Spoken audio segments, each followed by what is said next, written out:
When did the American Revolution start? Why did the American Revolution start? Something that we know for sure is it did not start in 1776, and it did not start because of the Declaration of Independence. In this video, we're going to examine how one town, one large town, one important town, created the revolution, drove the revolution, and started doing that well before 1776. We're going to talk about Boston.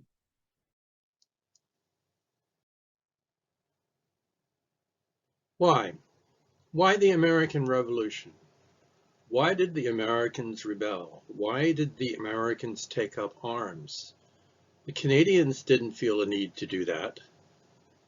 And yet the situations didn't appear to be that different.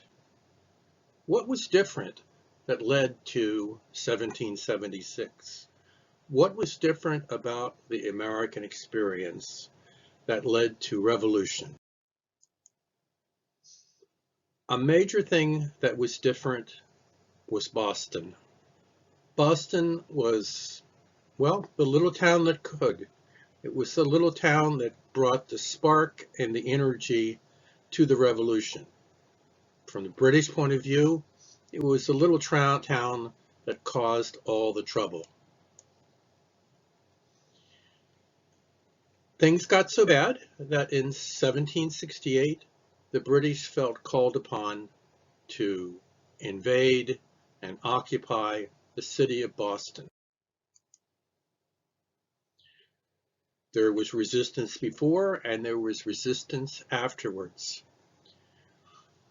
The kind of resistance that in the modern age we're fairly familiar with, the asymmetric type of warfare, what the small person, small group with relatively little power does against a great world power. In Boston, there was a group headed by Samuel Adams, a cousin of the to be very famous John Adams, called the Sons and Daughters of Liberty.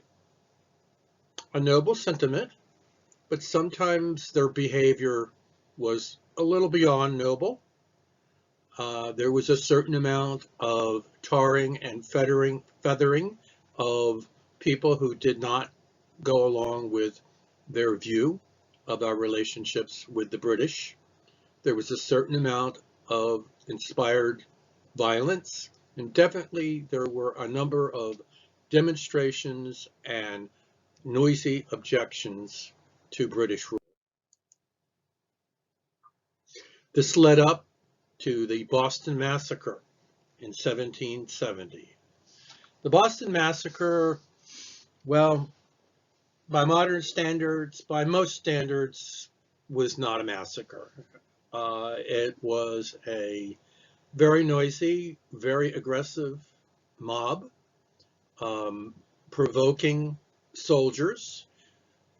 There was an element of confusion and manipulation that led to firing on the mob and deaths, perhaps first deaths of the American Revolution. This was followed later by the Boston Tea Party. A lot of Americans, the Sons of Liberty, dressed as if they were Indians. No one thought that they were, but they dressed as if they were Indians and attacked the British ships that were in the harbor. Now, why were they attacking the British ships? Why was it a tea party? Well, a lot of this goes back to the period of the French and Indian War. That was an expensive war. It was not necessarily the best run war, but it was a war that cost Britain a great deal of money. It was also a war that gave American leaders and military people the opportunity to see what they could do. And compared to the ability of the British regulars in the woods, the Americans did very well indeed. And this may have also been part of what led up to the war. But the big thing that got us on the path was the attempt of Britain to get paid back for their efforts. Not unreasonable. Bill comes due.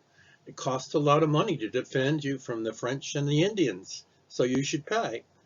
But the Americans are saying, well, we really provided most of the soldiers, and we took most of the casualties, and we paid in blood for a lot of that war. So we really don't think we should be paying excessive taxes to you, particularly on things like tea. Thus, the Boston Tea Party.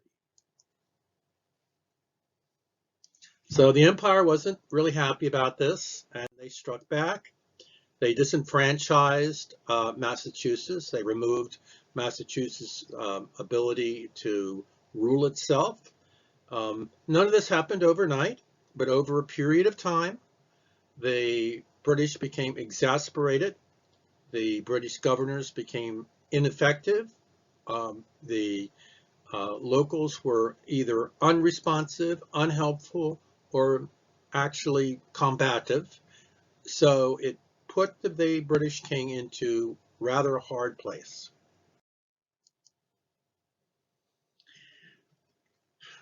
The geography of the times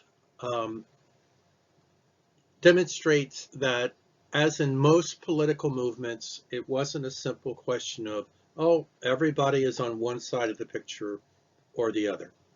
As we can see from the map, the areas in pink-orange, are patriot strongholds. They're strong supporters, particularly up and around Massachusetts and Boston, the center of the beginning of the Revolution.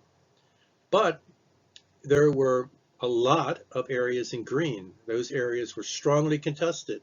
That meant that there were people on both sides of the issues in those areas, and or there were large concentrations of British troops in those areas.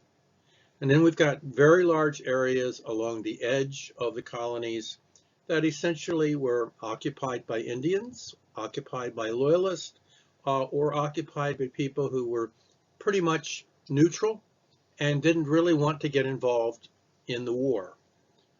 And then finally, there was a hardcore group that is in blue, and relatively small areas, but high population concentrations. And so areas around New York, Norfolk, Wilmington, Savannah, Charleston were strong supporters of the king and wanted to continue things pretty much as they were. If you were to do a poll, and I'm not sure too many people did what we would regard as a modern, sophisticated poll, but there was some effort to analyze the attitudes of people of the time. And basically what it came down to is about a third of the Americans in the colonies supported the revolution, and about a third were opposed, and about a third really didn't care, and if things didn't calm down, they were heading west and going into the hills. So these were main areas in the revolution. Okay, finally in 1774, the First Continental Congress was held in Philadelphia. Philadelphia was selected because it was relatively in the middle of things, but it would not have happened. There would not have been a Continental Congress if the Bostonians had not been making life extremely difficult for the British for 6 or 7 years prior to the First Continental Congress.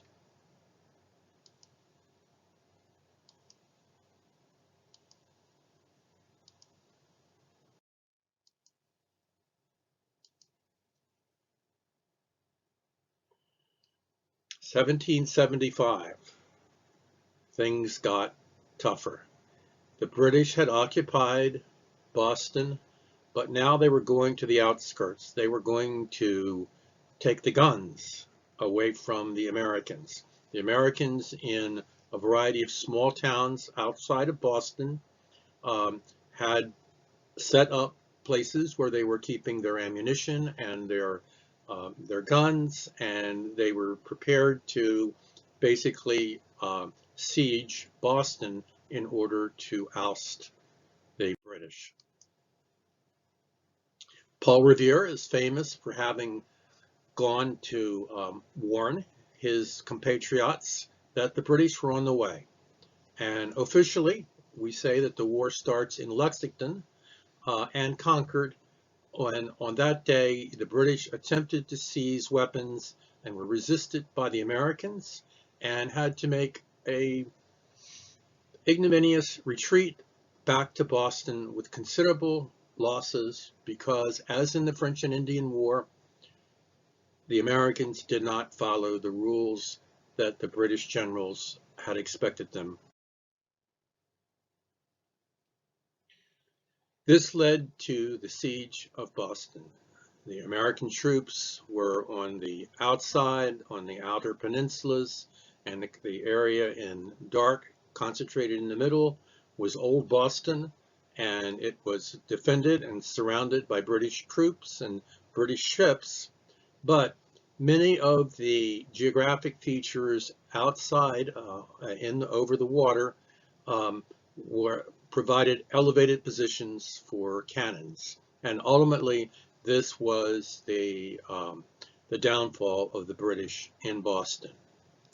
Early on, there were efforts by the British to break the siege, and perhaps the most famous of these were the efforts to attack and siege Breeds Hill and Bunker Hill. This was a textbook example of why marching out with troops to attack a fortified position where the enemy has elevation and cover is never a good idea. The untrained and relatively inexperienced American troops dealt a devastating blow to the British. Ultimately, the British were able to take the hill, but only at great cost, what in Roman history would have been called a Pyrrhic history.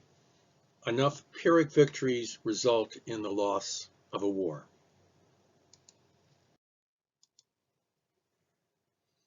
While this was all going on, a group of Americans went out and captured Fort Ticonderoga, another fort up near the Great Lakes, which provided a lot of cannon for Washington and his army surrounding Boston. And these were carried, pulled through the snow on sleds, and taken to Boston, and arriving in just in the nick of time. Meanwhile, the commander-in-chief of the army was appointed, arriving just in time to take advantage of the change in the situation in terms of artillery. And Washington's forces were able to force the British into withdrawal. And in March 1776, the year which we generally think of as the beginning of the Revolution, the British were expelled from Boston. Then, and only after this considerable period of troublemaking by the Bostonians, did we have the Declaration of Independence in Philadelphia in July of 1776. Thus, without Boston, there would have been no Revolutionary War.